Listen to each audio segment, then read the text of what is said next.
రాక్షసానందం నిజంగా ఈ పేపర్లది. వాస్తవం రాయాలి, ఏం మాట్లాడినా అన్ని రాస్తే సంతోషపడతాను నేను కూడా. కానీ మీకు ఏది కావాలో అది రాసుకొని మిగతా విషయాలు వదిలేసి ఈ రాష్ట్రంలో ప్రజలందరినీ డైవర్ట్ చేసే కార్యక్రమాలు బంద్ చేసుకోండి. సో ఇప్పుడు కేటీఆర్ మాట్లాడింది ఏం రాశారు ఒకసారి చూడండి. మనల్ని మనమే ఓడించుకున్నాం, ఇన్నర్గానే మనల్ని మనమే ఓడించుకున్నాం. అసలు విషయం లోపల ఉంటుంది, కొసరి విషయం బయట రాశారు. చేసిన పని చెప్పుకోవడంలో విఫలమైనాం. ఇది అసెంబ్లీ ఎన్నికల జోలి, ఇప్పుడు కాదు, అసెంబ్లీ ఎన్నికల జోలి మాట్లాడతాను. ఇప్పుడు జోలి వీళ్ళు దానికి దీనికి అటాచ్ చేసి రాశారు, వాళ్ళకి నచ్చిందే రాస్తారు కదా. సో అట్లా ఇక అందుకే అసెంబ్లీ ఎలక్షన్లో భిన్నమైన ఫలితం వచ్చింది. సర్పంచ్ ఎన్నికల్లో మన సత్తా చాటాం. ఫిరాయింపు ఎమ్మెల్యేల విషయంలో స్పీకర్ నిర్ణయం సరికాదు. భువనగిరిలో మాజీ మంత్రి కేటీఆర్. ఇక్కడ ఎక్కడన్నా సరే హైలైట్ రాయాల్సిన వార్త ఏందా ఈ పాయింట్ల, ఈ ఎంటైర్ వార్త జరిగిన దాన్ని బట్టి మీకు ఏం అనిపించింది?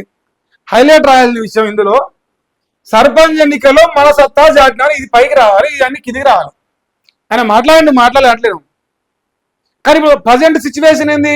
రేవంత్ రెడ్డి మాట్లాడిందేమో సర్పంచ్ ఎన్నికల్లో ఘన విజయం, అదే కేటీఆర్ మేము కూడా ఘన విజయం అని ఆయన కూడా అన్నాడు. అది మాత్రం కిందికి వేసారు.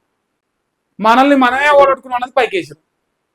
ఇవో రాధాకృష్ణ, మన వివేక్ వెంకటస్వామి, ఈనాడు, దిశ, ఈ చట్టం మొత్తం ఇదే చట్టం, కాంగ్రెస్ చట్టం అయిపోయింది. సో రాసే మాత్రం న్యూట్రల్ రాయి, వాళ్ళకు కూడా రాయి, వీళ్ళకు కూడా రాయి, తప్పేం లేదు. కానీ ఒకరినేమో కాపాడి ఒకరిని వదిలేసి మేము పత్తితులం పెద్ద ముతాయిలు అంటే ఒక నంబర్ జనాలు. సో మీరు గదే దొంగల జాబితాలోకి వస్తారు. ఇప్పుడు అసలు మరి సర్పంచ్ ఎన్నికల్లో సత్తా చాటిన బీఆర్ఎస్ పార్టీ వాళ్ళు అదే అంటారు, వీళ్ళు అదే అంటారు. మరి ఎవరు సత్తా చాటినట్టు? ఇక మా బీజేపీ అంటే పాపం ఇక ఏమి ఇది లేదు. పచ్చి చెప్పాలంటే ఉన్నదే 500, 600 వచ్చినాయి. 500, 600 పార్లమెంటు, ఒకటే పార్లమెంట్లో కరీంనగర్ పార్లమెంట్లో బండి సంజయ్ గారి 100 వచ్చినాయి.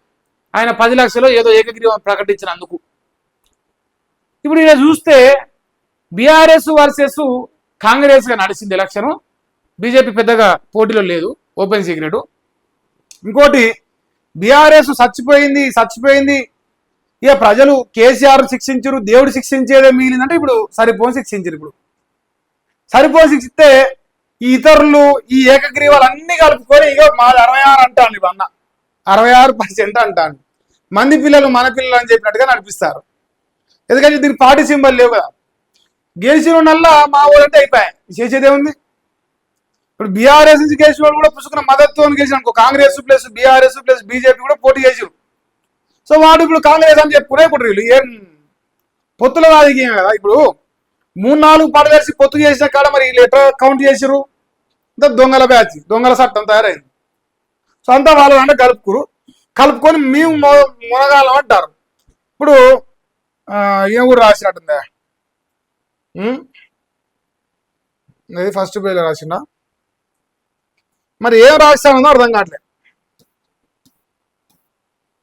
కేటీఆర్ మాట్లాడింది మరి ఏడు రాసిరారు,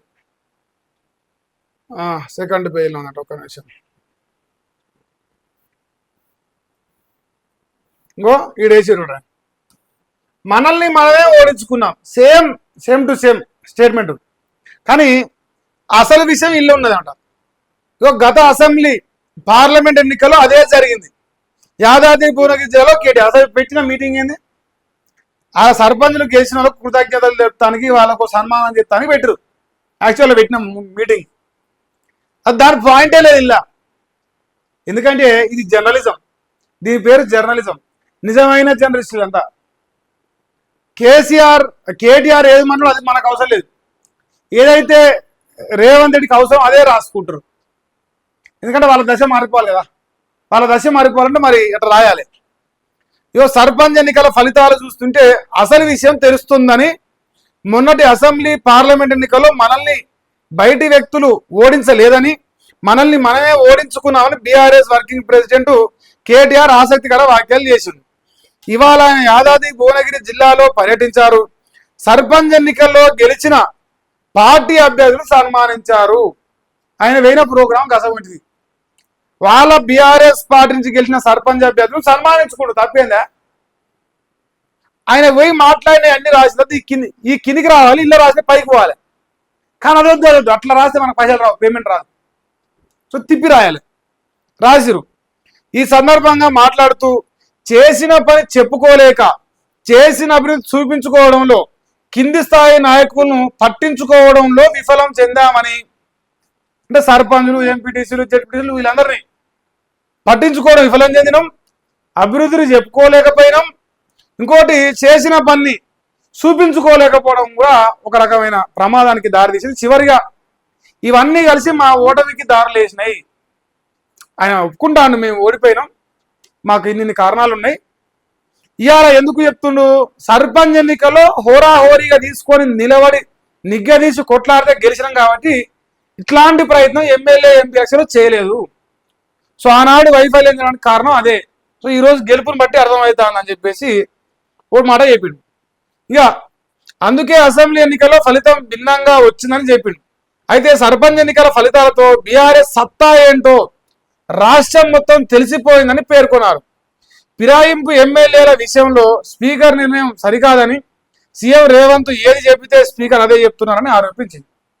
సో ఫైనల్గా బీఆర్ఎస్ పార్టీ స్థానిక ఎన్నికల్లో వాళ్ళ సత్తా దాటిందని చెప్పేసి వాళ్ళు డంకాబాజీ అని చెప్తున్నారు. సో దాదాపుగా 30% వచ్చినాయా, 30%. లచ్చకోట కాళేశ్వరం కూలిపోయింది, ఫోన్ ట్యాపింగ్ చేసి మంది పిల్లం వల్ల ఫోన్ ఉన్నాడు, ఫార్ములా ఈ రేసు, చెల్లె సారదందా, ఇక 100 రకాల ప్రచారాలు, 100 రాతలు. రోజు 24 నెలలకెళ్ళి ప్రతిరోజు కేసీఆర్ని 7 దోషుల మన్నెత్తి పోసి స్థాపిస్తున్నా సరే బీఆర్ఎస్ పార్టీని అధికారం ఉన్న కాంగ్రెస్ పార్టీ ఇగో సత్తా దాటే కాటు తీసుకొచ్చింది. ఇక మరి దేవుడు శిక్షిస్తాడు. ఇప్పుడే ఆయన అయిపోయింది, ఇప్పుడు ఆయన ప్రజలు శిక్షించరు, అదే ప్రజలు నిన్ను శిక్షిస్తారు. ఇక మరి దేవుడు శిక్షించేది నేను చెప్పను, అంత పాపం మాట నేను మాట్లాడను. కానీ సో రేవంత్ అన్న జాగ్రత్తనే మొత్తానికి అయితే. ఇక వాళ్ళ సత్తా వాళ్ళు దాటి అంటారు, ఈయన సత్తా దాటి అంటారు, ఆయన సత్తా దాటి అంటారు. మరి ఎవరు సత్తా దాటినట్టు? ప్రజలు న్యాయ నిర్ణేతలు, ప్రజలు డిసైడ్ చేశారు. ఇక గ్రామాలలో పొత్తులు కలుపుకొని ఏకగ్రీవం చేసిన అన్ని మాయని చెప్పేది అది మంది పుట్టిన పిల్లలు మన పిల్లలు అంటే కదా, అది ఇలా కౌంటే కాదంట. సో కాంగ్రెస్ పార్టీ మరి మంచిగానే అరుచుకుంటా ఉండు రామారావు గారు, ఆయన దండినే ప్రయత్నం చేస్తున్నారు, రోజు వదిలిపెడతలేడు. ఓ రోజు బావ వంతు, ఓ రోజు బామ్మర్ది వంతు. ఫైనల్గా కేసీఆర్ మాత్రం రెస్ట్ ఇచ్చారు. డాడీ నువ్వు మంచిగా ఇంటికాడ తిరిగి కూసో, మంచిగా బామ్మ 2 పెగ్గులై నేను చూసుకుంటా అని చెప్పేసి మంచిగా కొడుకు బయలుదేరిండు.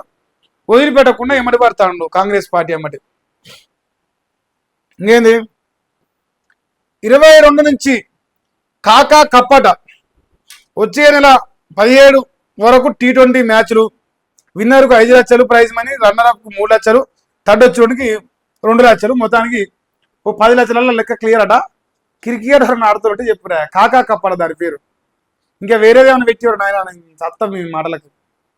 కాకా కప్పట నాయన పేరు.